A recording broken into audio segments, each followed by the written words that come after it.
Alrighty, Storm Chasers, we are back. Dr. Linda and I. It's been a little bit. How are you doing, Dr. Linda? I'm doing great. A lot of crazy activities at the West Coast and some disappointments. And I found out somebody was backstabbing me. And one of the shamans I work with literally found like what looked like a knife in my back, and he knows how to remove it spiritually. And I Okay. got kind of stunned because I knew I was being backstabbed. And then I would fuss about it for a few days. And then I go to my healer and he found it. And now I'm at peace again because I can sense energy and conversation. I'm a psychic, You but are. You are. And even the healers need healers. healers need healers. We all need each other. I work with one who's a chiropractor. I work with one who's been a friend of mine forever. That's a true shaman. And when I get stuck, I go to them. Like they come to me, and sometimes I'll do a little whatever I do on them. I've done some healing on you by the phone where I'll just kind of calm you down a little because I have that kind of gift. Yeah. But I'm good. Summer's almost here and the weather's changing. Storm has an idea for today's show, if I can introduce it. Storm's been saying, let's do a show on plastic surgery. I said, okay. And Storm's reason for this, folks, is because, well, we know that there's always a few deaths or mishaps in plastic surgery. And some people come out looking stunning and beautiful or so tight in their face that they don't have any movement, or they're so Botox. They're like, hi, how are you? I'm just fine, thank you. Or you got the big fish lips. You got the big lips. But I think you have another purpose behind the mask of plastic surgery as to why the topic appeals to you. Why don't you say what that is? I mean, for me, especially after hearing about Miss Jackie O's death, she actually went in for a mommy makeover. She had three kids and was found unresponsive after the surgery. So she didn't die during the surgery, but of course, you're still at risk after. Right, because you've got to go through the recovery phase of the anesthesia. And until that wears off to a point where they can bring you back and you start functioning. Anesthesia, that I've told people forever, is the closest thing to death there is. Yep. I said it's death's cousin. You're knocking on the door. Yeah. You are. And I've had like 12 surgeries, but every time I went through a surgery, I came back on a higher level psychically. And a friend of mine just had eye surgery, real intricate surgery. I said, you're going to become more psychic. And in the last 2 weeks, she's just exploded into mediumship beyond what she ever dreamed of. I said, yeah. And when you have the second eye done, it'll be even another elevation. It's scary when it happens, but something opens up. In this woman's situation, did I read properly that the doctor may not have been licensed properly? What was that? Do you know?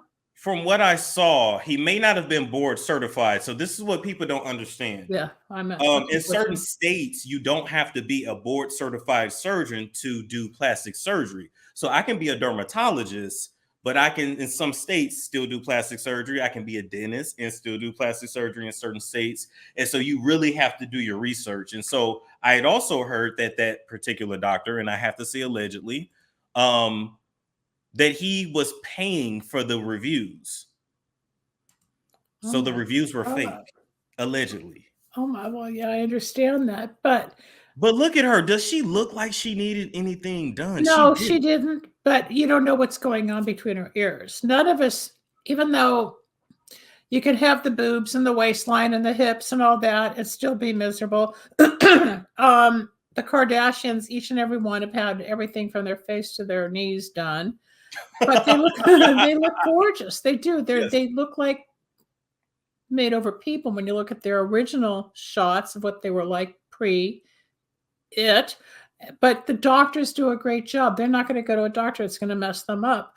We've got that one woman from the 70s, the Catwoman, that she looked nice. She was normal looking as a debutante and as a high society type of let's get out there person. She started with the knife, and if you look at her through the years, she looks like a cat. Can you enlarge the latest picture over on the right here, way to the end? Yeah, she looks, look at her eyes are real slanted. That's not normal. Her face, her lips, everything. The psyche behind it would drive me nuts. If I had to look in the mirror every day and something really went wrong or I didn't recognize myself, I could only imagine the depression, the humiliation, the embarrassment, the reconnecting with my own thoughts or spirit to make me feel normal. It's like I was reading an article about a week and a half ago that heart recipients, when they have a heart implant, they're taking on certain personalities or characteristics or hobbies of the person whose heart they inherited. Okay. Wow. Yeah. So if one was poetic and they weren't poetic prior, all of a sudden they're poetic. It's a very interesting article about how the soul's energy is in the organs, which is what I do when I do healing, move blocks, obstacles, negativity from the souls, the bones, the organs, whatnot. So here the heart brings the memory to a new human. You're going to a doctor to improve your physical, whatever you don't like, if the nose or the bridge or one eye droops, or you got double chins, or you got the cigarette lines, or who knows what people see that they think the world sees. Because most of the time we don't look at each other going, oh, the bridge on his nose is too wide. One eye is lower than the other. One ear's lower. Oh, she stands funny. We don't criticize the being. We just, hey, what are you doing? You want to go to the market? You want to go to Starbucks? You want to go to a movie? And we just keep going. True. Right? True. I'm not sitting there like when you were in Los Angeles several months ago and we were out to dinner in wherever we were. I didn't sit there and go, well, he needs a haircut and he should wear a hat and the clothes are wrong and his eyes are funny. You don't think like that. Well, maybe some people do, but that's not how the average person is. I bet if you're a guy or a girl looking for someone to love, then you're a little more judgmental at the physique when you're finding out about someone. But to go change wholeheartedly to become a different total person. Think of Simon Cowell from America's Got Talent. He's been written up in articles because he went through his phase of all the Botox, to the point even his kids said enough, and he had to relax the face because after a while you're so tight and your eyebrows are up to here and your eyes are out. It's not natural. There we go. There we go. Look at how he looked on the right, on the left. Jesus, that's horrible. Oh my God. Yeah, no, he was thinner, but he was more gaunt. But it was all the work. That looks like a totally different. Yeah, but they tightened him up. And he started looking goony. And then people started saying enough. But that's just Botox. That's not even surgery. Now he's more or less back to himself, which is fine. But we all think we can't be fine. And he's, worth millions or billions in the shows and everything. He's fine. We all want to race the clock. We're all going to age. People who are in their 20s and 30s now don't understand the aging process, but it happens to everybody. Yeah, look at this before and after. But see, and I was open on this, and now everybody's just like commenting, don't do it, don't do it. I was even open about the work that I plan to get done, but there is something about, it's like it takes the life out of your face. Does it make sense? It does. It depends on who you go to, what your goals are. Some people want the puffy lips. Some people want the high cheekbones. Some people want whatever. I don't know what his goal was there, but he's not what that was anymore. He's back to who he was. Okay. Back to normal. lot of plastic surgery cannot be reversed. Look at Sharon, what's Ozzy's wife's name? What's her last name? Oh, Sharon Osbourne. Sharon Osbourne's had 3 or 4 facelifts. The latest in some of the commentaries, but she hates this new face.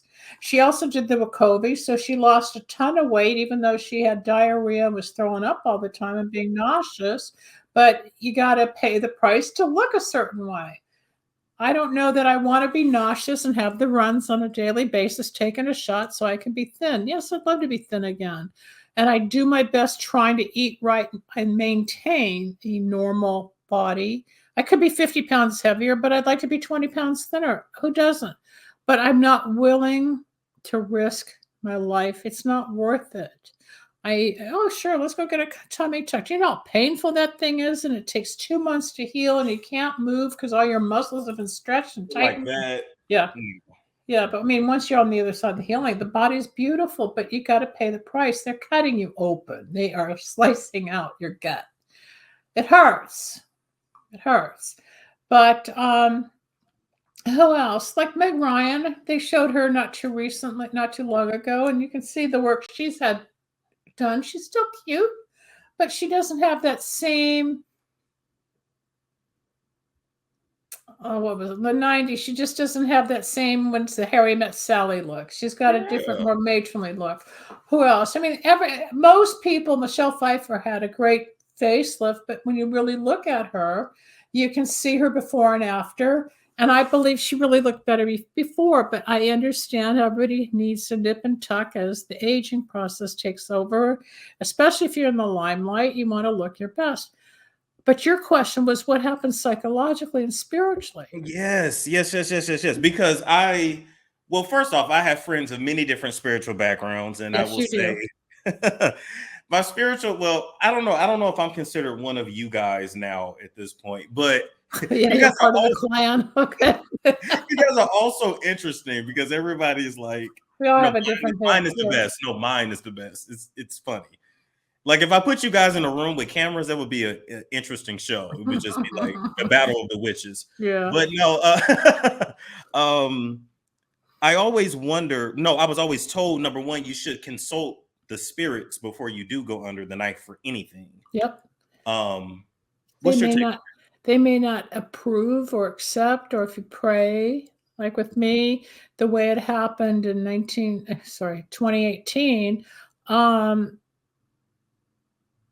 I think, yeah, I did. I had my work done Christmas Eve, and a friend of mine drove me to Newport Beach. I researched, I don't know, 15, 20 different doctors from Beverly Hills, Encino, Sherman Oaks, and then Newport to see whose work might fit my needs the most.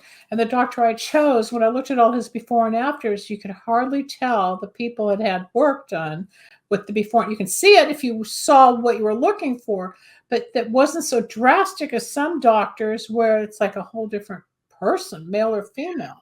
It's like, what did they do? Well, they had a great facelift, but it might have been $80,000, or it might have been a new nose and the lips and all that. The hard part is looking in the mirror, and the reflection is not who you've known all the years you've been in your body. It's still a shock to see different. It's like if we change our hair color. You're used to seeing brown, all of a sudden you put the orange or the blonde or the purple or the yellow, and you're still in a shock because you think one way and you see another. It's like, well, is that me? Well, you can adjust the personality to become this new you. That's the fun part of getting dressed up or changing hair color. True. But I don't know. I would assume most women who have breast implants, especially if they're small chested, the self-worth and self-esteem is better because they feel more feminine. I have a sister that's top heavy, so she's always been too big. I'm kind of in the middle. Then you learn that there's the smaller breasted women don't have as much fleshiness. Some women are more fleshy. We're all built differently, just like guys' private parts aren't all the same. But it's like anatomy. There's no one set rule. And everybody's always complaining about something. Oh, I wish this, I wish that. We're never just saying, hey, I'm cool the way I am, because we're brought up in judgment and bullying and whatnot. Yes. And then we were brought up in society that's all the media and the hype of what you're supposed to be like and how small your waist is supposed to be, or eat a peanut every 4 days, do something. But yes. It's the society has become for years that it's not okay to just be okay. So psychologically, I'm not a psychiatrist. I can't talk, but I do know of some people that flipped when they had surgery. And I had a guy I worked with for many, many months back in the 90s. And he had a full body makeover. And I said to him, it's not going to make you feel any better. Yeah. Because you still have all these issues about your ex and your work and all the stuff, life. So he had from head to toe, his eyebrows, his nose, his mouth, the fat, the chin, the liposuction, the man boobs, the stomach. He was in a hotel for 30 days with round the clock help because the nurses had to keep changing his bandages and everything until this guy healed. And then after a couple of months, he came over And he stood in my kitchen, goes, I just don't feel good. I don't even like what I did. I said, I told you from the beginning, it's not going to fix it. You're still going to go out to dinner. You're going to, whether you go to McDonald's or you go to like the 5-star restaurants, it's still you in that body, experiencing light, action cameras, people, places, things, clamoring of dishes, cars on the road. Life goes on. Do you think everybody's staring at you going, my God, look at all that work. He looks amazing. I got to meet him. It doesn't work that way. They're off living their life. They're not even paying attention. Nobody pays attention. We always think everybody's looking at us. You know, you walk in, somebody, no. We're so self-absorbed, we think everybody else is self-absorbed on us. They're not. If you really get freaky or nervous or insecure, go to a restaurant thinking everybody's going to drop everything and look at you walking in. If you really look, they're drinking, they're cutting something, they're laughing, they're looking at their phone. They may look up to see who's that and then go on. It's not this fanatical thing that we think. We can have our fears about going out socially. We can have our fears because some people are still wrapped up in COVID and still afraid of catching it. And I know 2 people that do have COVID right now, so it's still there. But going back to surgery, it's for yourself. It's for yourself. Yes, the guy might find it a little more attractive if she had the nip and tuck, or she might find him a little more attractive if the man boobs were down or whatever. The Brazilian butt lift, I never got behind. And when I learned the recovery period, you had to take a chair and an ottoman, separate them, and sleep with your butt hanging between. Like if this is you, you have to sleep with your butt hanging between the ottoman and the chair so you're not touching a surface while you're healed. And that takes 6 weeks. Yep. You know, but people will do whatever they need to do to look a certain way. Remember a few weeks ago, we had that girl who spent $600,000 to look like Kim Kardashian. And then had to reverse it. Was paying what, another $125,000, whatever. I don't have it here, but we did that on my show or another show. And yeah, because she got tired of all the attentions, thinking people thought she was Kim. Well, wasn't that the reason she did it in the first place? That was like, oh, you should try being yourself. Another good example. This lady's from the Real Housewives of Salt Lake City. So that was her on the left, like before and then after. She looks like a totally different person.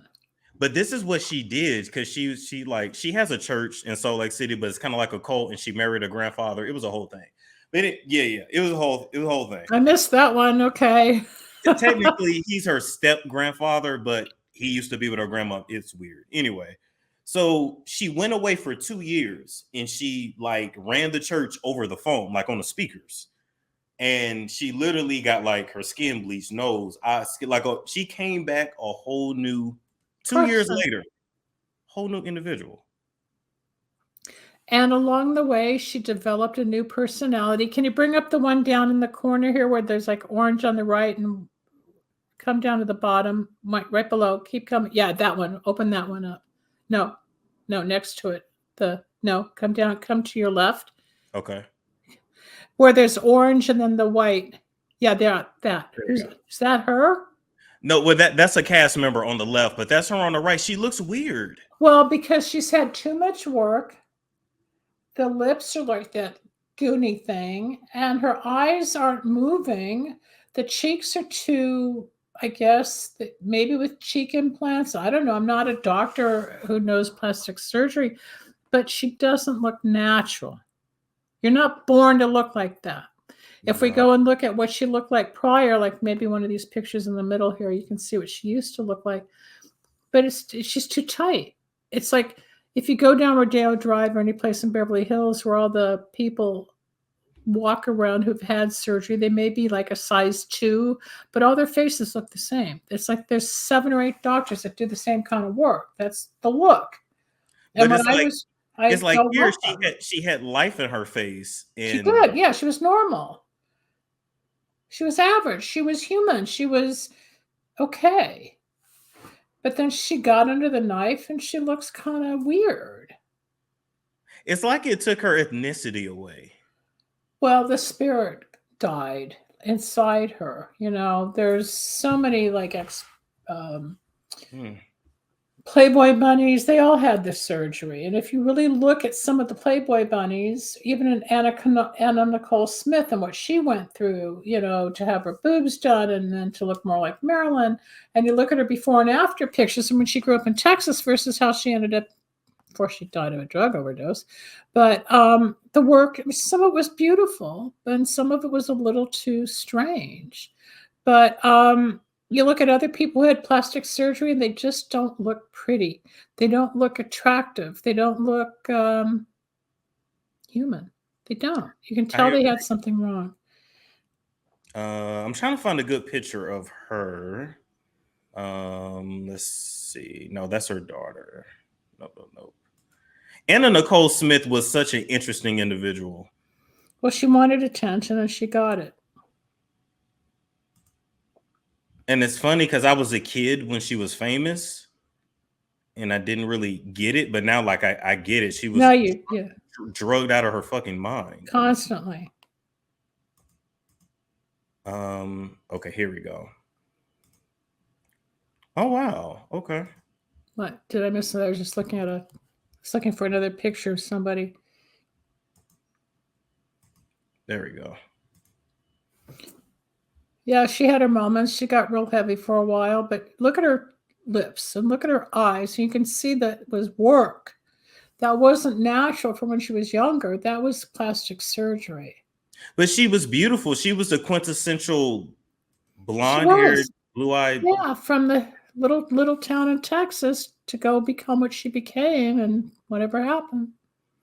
It's like they said in the documentary the other day that everybody liked her, but very few loved her. In other words, she was out there like most people in the celebrity world. Everybody knows of you because you're seen. But how many really get to know you? Not many. It gets lonely. Yeah. I mean, even like I am not a celebrity. Let me just start. Yeah, you are. In your own little world, you are compared to others. Yes, you are. But even like when I'm out, it's almost like people expect you to perform versus like, be normal. Like I don't know how to explain it. It's weird. Well, they expect you to be on a pedestal and less human and more godlike. Like you're supposed to throw yourself at them, or you're supposed to have some brilliance to say rather than saying, "Oh, I'm getting a hamburger. Do you mind if I sit down?" I saw a celebrity last week at a hamburger joint here with his kid. I said, "Oh, I've always been a fan of yours." He just went, and he walked away. I mean, Law and Order and Sex and the City, huge. That's so LA. That's so LA. He was with his kid. I saw him at a hamburger joint and I said hi. He's had some negative press over the years for sexual harassment, but I didn't care about that. I just thought, well, I've liked your work, but he didn't want to engage. You leave it alone. It's with a kid. But in LA, yeah, I run into people all the time. Oh, how are you? Fine. It's nice to see you.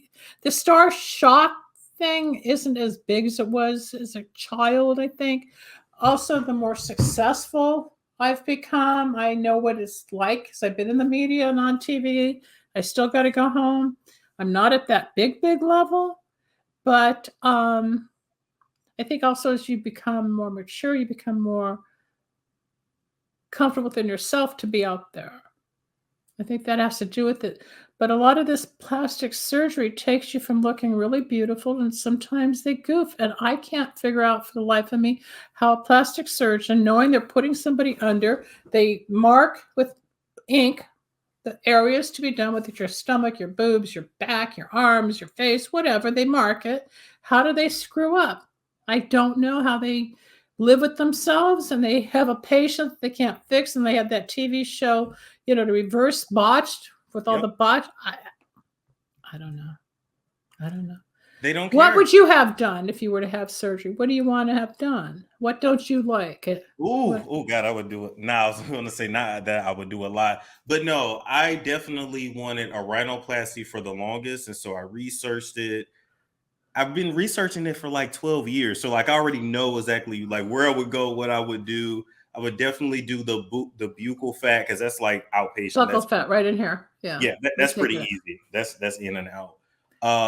But I had wanted to like kind of like go away for like 6 months and just pop back. Hey, hi, all right. This is the new you. What'd you have done? You know, And then I go, nothing. I don't know what you're talking about. Right.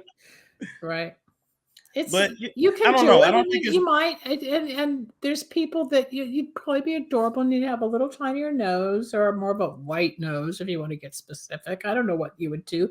Probably narrow it in here and up in here. If you were to take out some of the fluff or the Baco in your cheeks, because you're like me, you got chipmunk cheeks, and you see yourself probably like this when the world doesn't see it, but you feel it, because I understand that. But the average person and most of the women watching your show, Storm Monroe, think you're adorable as is, and they're not gonna. There's those dimples. I mean, yeah, they could screw you up so bad those dimples would go away if you weren't treated properly, right? Think about it. They could do something and screw that up. Huh. Be careful. I don't know if I care about dimples though. That's the thing. But you got them. When you smile, they're right here.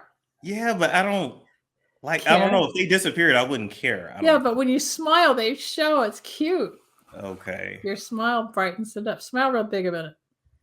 Yeah, they're right here. Yeah. You never know. You've worked on yourself. You're always working on yourself. People who are still so fragmented or angry about the past from 25 years ago, or can't get off addictive substances like alcohol, drugs, sugar, food, sex, whatever their thing is, the next thing can become plastic surgery. There's a lot of people who become addicted to plastic surgery because once you start, you want to fix the next thing and the next thing and the next thing, and next thing you know, you're addicted to the surgery, you're addicted to the anesthesia, you're addicted to the pain pills, and then you're addicted to see what it's going to look like when you're healed, and then you want something else because that's out of whack. I got to go get that fixed. You know, I mean, I know my stomach, but I went to a plastic surgeon about 2 years ago. They're doing it with air or something, some air sculpt, whatever it was. And I thought, oh, that'd be great. Let's just fix the stomach. And I went in. He says, you don't have enough. I'm like, what? Yeah. I was rejected not once, but twice for what I want to have done with my stomach. The way I'm built, I'm very firm, but I know that I have visceral fat in my gut at this age, and it just won't go away. But the surgeons will not do anything because there's nothing to remove. So at least I've gone to some people who are honest. They're not just scissor happy, and you got to be careful of that too. If they're not ethical, a lot of the times they'll just cut you up because they're making money. And so you got to find and do the research who is going to give you the supposed alleged results you're looking for. True. You know, if you want to have a rhinoplasty, start researching all the doctors from here to New York that are specialists in rhinoplasty and look at the other people's noses and see what you think would fit your face. Yeah, I already have the doctor in mind. I've been researching for 12 years. Well, how old am I? Wait. When you're ready, you're ready. Oh, I'm 30. Actually, you're 30 now. Yeah, you grew up last month. Yeah. So no, actually, for the last 18 years, yeah. Okay, since you were 12. Yeah, so I already know what I would do, where I would go. You and Michael Jackson, but at least this came off. You don't want your one to come off. He did too much. I would just he did way too much. Just the nostrils. I don't need to reshape my nose because that's a lot. Because you don't know if it's gonna heal. And then they said, once you break it and rebuild it, you can't do that anymore. It's because the cartilage. It's all cartilage. Our noses are just cartilage. I'm sorry, folks. I know I'm supposed to look up here to see you, but I'm watching down here. It's just the way the camera angle is, and I still haven't figured this thing out like Storm has. But everybody's got something. It's like piercing your ears, or piercing your nose, or piercing your belly button, or piercing your nipples, or piercing's another body thing, and tats are another body thing. I mean, everybody wants to do something to their body. That's fine. But when you're going to sleep at night, how do you feel after the day? Who'd you yell at? Who'd you cuss at? Who backstabbed you? Yeah. Who'd you forget to call? What'd you forget to file or send? And you go through the day. It's not about how this is. That's true. By the end of the day, thank God you're in bed and you can hit the pillow. whether you smoke a joint or get laid or make love or watch TV or read a book or scroll online or whatever, the day's over. Look in the mirror, it's going to be you. The things, the thoughts, the feelings are still there. You can't change your soul. That is so true. You cannot change your soul. You came into this life as the soul that you are, whether you're confused or mixed up, or like the people who are transgender. I understand wanting to feel more masculine in a male body if they were born female. Like Ellen Page is now, what's his name? Elliot. I worked with her when he was her on Flatliners back in 2017. And I read her.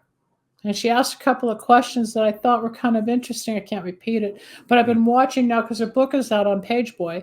And I want to see it because I know she went through the transition. And now he's very settled, feeling male in his body, knowing he was born female, but had to integrate so she feels, now he feels who he's supposed to be. I understand that.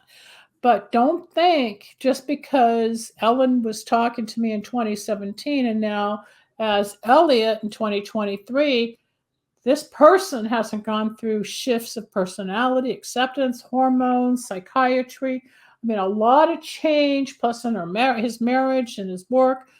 And you see, I want to read the book. I'm fascinated. And I knew somebody in, I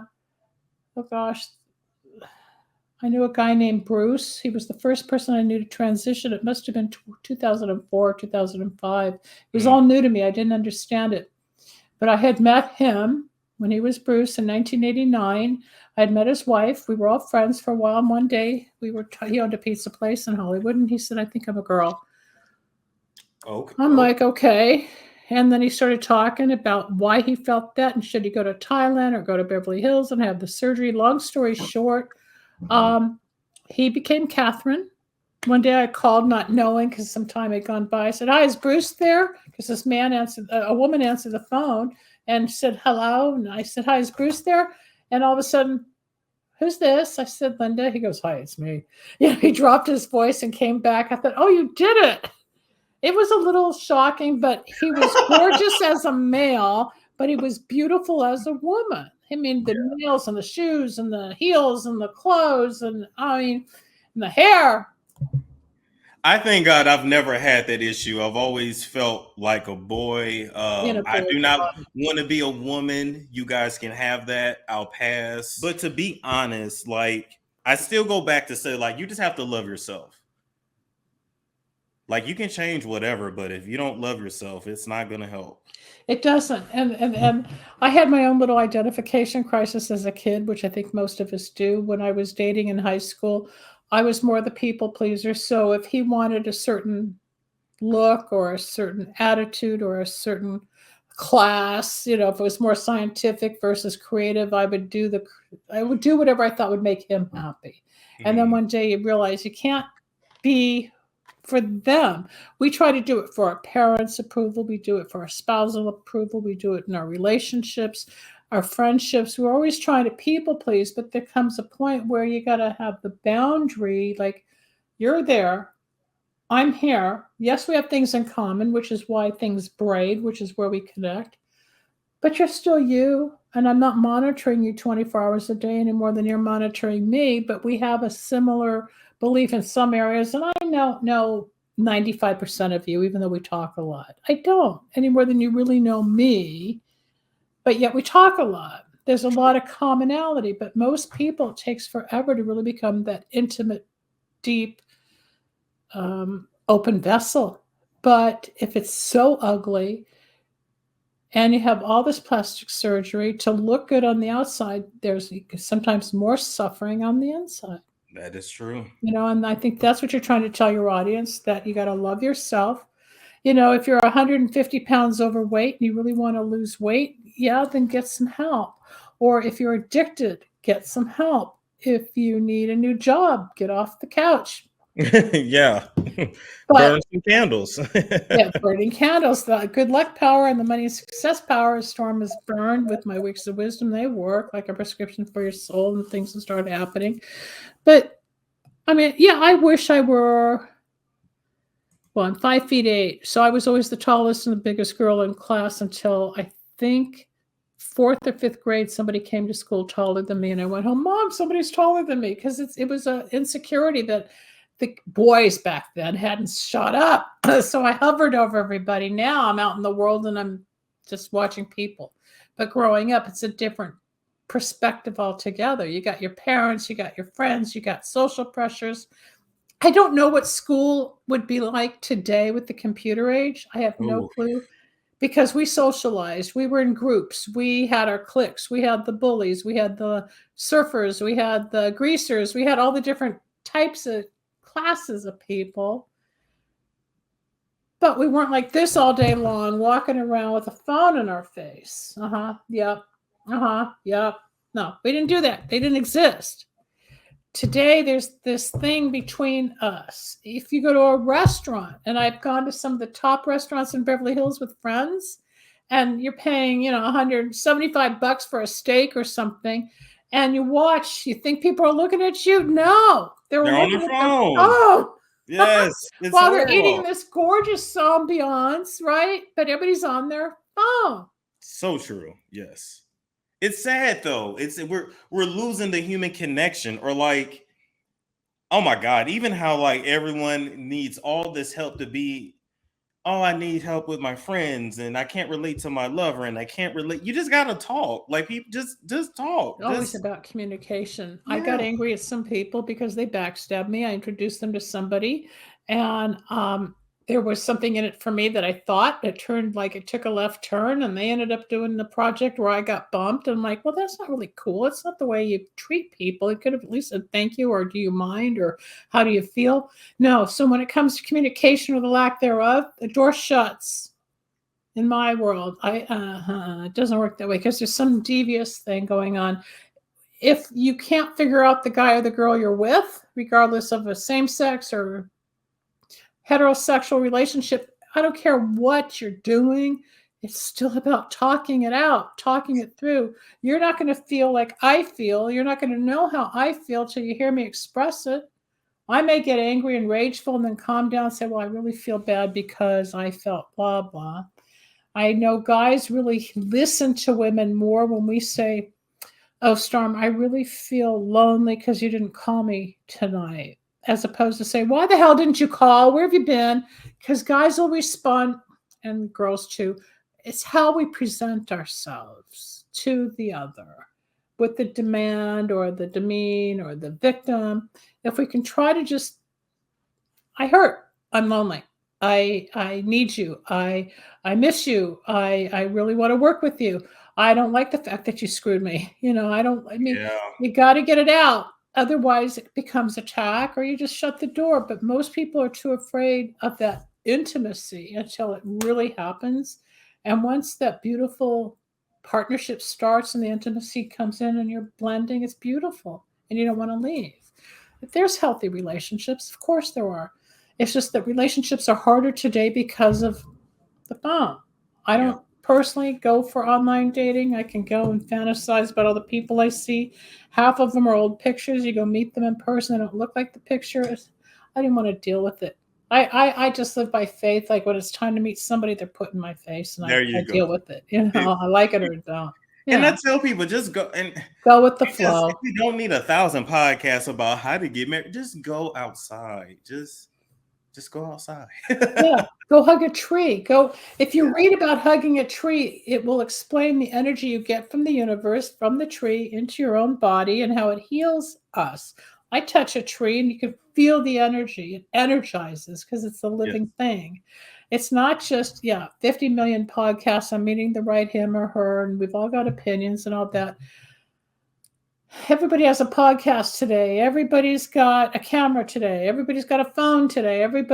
There's no uniqueness anymore. We're all promoting something in everybody's face. So the commodities are gone. Or by the time you catch on to what's needed, like for YouTube, they change the rules and the parameters and the algorithms, and you got to change that again. So it's a constant struggle. Now we're dealing with AI. In the last 4 months, everything's AI. I haven't even caught up with that one yet. Oh yeah. Now it's like you can use this and this to write papers and do this and I'm overwhelming. Just like, listen, I'm just trying to like put my shoes on in the morning. Well, they'll probably have a little robot coming that you just program to say, "Yeah, put my shoes on, tie it, please." I hope I don't get that lazy that I need. Or we're so dependent. Here comes the robot to brush your teeth. It'll pick up the toothbrush for you, and it'll just go. Or they're going to implant a chip. So we just walk in and out of the house, push a button, and the alarm system goes off. The car door opens. Who knows what they're doing? That's Black Mirror. That's an episode of Black Mirror where it was like in the brain, the computer screen was in your eyes, and you could like, and everybody had like a social credit score. It was weird.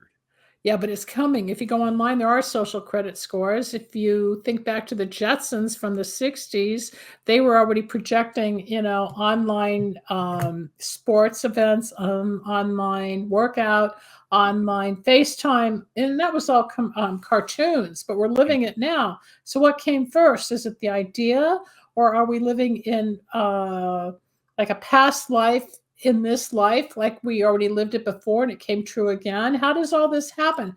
How did the Jetsons and the Flintstones, which were two of the biggest comical cartoons of the time of me growing up, know so much about our future? It's a good question. How did they have FaceTime? How did they have a safe home refrigerator, a safe kitchen? Think about all the monitors they had with the Jetsons. The only thing we don't have yet on an everyday basis is the flying car, but we've got the electric car. We'll get there. Next thing you know, we'll be hovering. I'll be over to your state soon. I'm just going to come in for dinner, okay? I'll beam up and I'll be there. I'll see ya going home. Absolutely. I know now they're trying to figure out a way to like talk to the dead, like where you can, I don't know. I mean, you kind of do that. But... Well, I do that, yeah, but I don't know how they're trying to do it. But I did it for 22 years as a medium, which will be coming out in my book this year, which I just talked to my editor. We should be done by the end of summer, which would be great. And my book will come out and we'll promote that. But yeah, I definitely talked as a medium to dead people from 1996 to 2018. And I quit. I didn't want the paranormal anymore. It got to be a little too dark, a little too heavy, a little too out there. And going back to facelifts or body change. By channeling for so long, my face changed, which is why I went and had the chin done and my eyes done, because the drain, and people don't know this. Oh, is my dog okay? Can you tell me about my grandmother? Sure, I can do all that. I choose not to anymore. Because when that vessel opens, you don't know what you're bringing in, or sometimes it lingers inside my solar plexus, the energy, for a day or two until I can like get it out, or I have to go to one of my healers to extract it. A friend of mine in Chicago was working with me earlier about something, and she brought in this deceased psychic who I knew did a lot of damage to a lot of people, myself included. And you can't break a dead witch's spell. Can't. But when she comes in, it's almost choking and claustrophobic. So my friend got ill about 2 hours ago, and then I had to call my healer guy to help through me to her to break and release it. It's heavy stuff, and it's powerful. And people think, oh, she's just kidding. Oh, it's not that bad. You got to be careful with this stuff. When you're dealing with spirit and you don't really know how to deal with it, or just you think the Ouija board is easy. I got a Ouija board right here, but I know how to clean it. I know how to talk to it. I know when I'm focused on what's coming in. Otherwise, it'll go all over the place, and you don't know if you're getting something protective or dangerous. It's real energy. Real stuff. People are becoming more and more having fun with the other side, breaking through the third dimension. But maybe I was just ahead of my time. I just choose not to go there anymore. I don't go to the seminars of people channeling. I don't even want to be around it.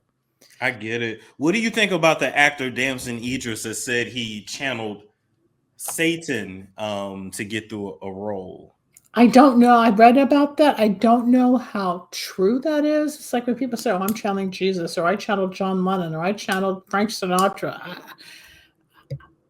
I don't know. I'm not going to put my reputation on it. I don't know what Satan supposedly said to the casting people to get him that role with whatever came through. I don't know. If he thinks it's Satan, great. But I don't know. I'm not going to say one way or another because I haven't done the research. I haven't really heard it. But in all the years I channeled, and I think I've said this on the show in the past, in 1998 or 1999, for those that don't know me, I was on radio from 1994 to 2009 as the original radio psychic. And I started on FM long before the internet even started in 96. So I was on the air. I was on this thing called cable radio. I was in about 400 markets. And somebody said, "I want to talk to my cousin, blah, blah, blah." And I started bringing in, and the engineer and my screener were in another booth. And this whole energy of dark, heavy, thumpy, black, I don't know what it was, happened. And we all stared at each other. It was so horrible. We went off the air for 10 minutes. You do not shut down a radio station. But it was so intense. We had to catch our breath. We could feel it. Then it started to lift. I started talking to it. I stared through the window. I said, "I don't know." Finally went on the air. I said, "Mike, Bob, Joe," whatever his name was. I said, "Who am I bringing in?" "Oh, my cousin Louis. He was part of the mob." Well, if ever there was a hell for me to channel Storm or to really find it, I did that night. And I've never, ever been that close to anything like that since. Ever. That's the one time channeling or talking to the other side that I have admitted, if there's a hell, it was that night. I saw it. I felt it. We all did. We all did. It's something I don't ever want to open up again. There's people that love that stuff and the ghost hunting, and they love. I don't want to go there. I just want to enjoy my life. I want to, read books, get laid, take trips, have fun, be funny, help people, and live life. Yeah. No, but to go into the dark, no, that's not for me. Gotta That's be not careful. for me either. I'm more of a tree hugger. Yeah. Walk outside barefooted, wear a crystal kind of a guy. I don't. Well, because especially being barefoot, I've always been barefoot because you're connecting to the ground energy. Yes. Even if you're sitting cross-legged at home watching TV, you're more indigenous. I'm that way, more spiritual. You want to feel the earth. Carole King saying, "I feel the earth move," but you're feeling, you're connecting. You want that.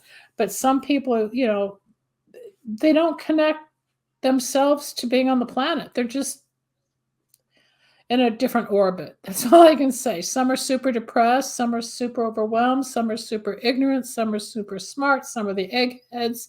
Some of the greatest scientists on the planet, politicians or truck drivers or race car drivers. We all have something going on. We all do. But there's that group that loves the dark, paranormal, the devil. I don't want to go there. If that guy thinks he channeled Satan, God bless him. If he got him the role, okay. I'm not going to say one way or another, but I don't know what he channeled or what came through. But from what I've heard with people in the past, if you get that close, it's usually not a pretty thing. So I don't know. I wouldn't want that. I wouldn't either. Today with my friend, and I had to call somebody just to get this choking thing out of her because the spirit came in and strangled her. Oof. Yeah, it's bad. It can be really nasty. It's not fun. It's we're vulnerable with all the people you talk to, even in chat. We can pick up energy just from the chat and absorb it. Okay, we're not doing chat right now because we're not really live, but we're live. But think about when you're reading and you're having fun and you're chit-chatting and you're being the persona of Storm Monroe. You're working, but you're taking in all this stuff. And sometimes after a show, you're just going to go, and you're going to let go, right? You're tired because of their energy sucking from you, or you being high enough to stay alert and be high to do the job of entertaining, then you come off that adrenaline rush and you're like, oh God, I'm tired. You can't stay up all the time. It's so It doesn't true. work that way. But the audience doesn't understand that. See, right now you're in a mellow mood. So am I. I'm not all dressed up, and you're not all dressed up, and we're not on one of those shows like, hey, where we're teaching. We're just conversing. Yes. You know, we're like as if we're at the pizza place. We're just hanging out. You know, most people can't feel comfortable hanging out. They got to look good or have 5 hours worth of makeup done just to go out. I can't live like that, you know. Some people are so afraid to just be seen as who they are, which is why I think a lot of what we've looked at earlier with all the different people having their work done, because they're trying to present to the world somebody or something they're not, or they're lacking, or they think the world wants. And then one day they go, oops, even Courtney Cox. So I read many years ago and I predicted she'd get friends and all that stuff, but she doesn't want to give me a testimonial because she didn't want people to know she went to psychics. But there've been articles where she's had enough Botox and she stopped. You know, Pamela Anderson had her fake boobs taken out. People went through it. They made their careers as beautiful bombshells. And then as they age, they realized the plastic isn't them. Yeah.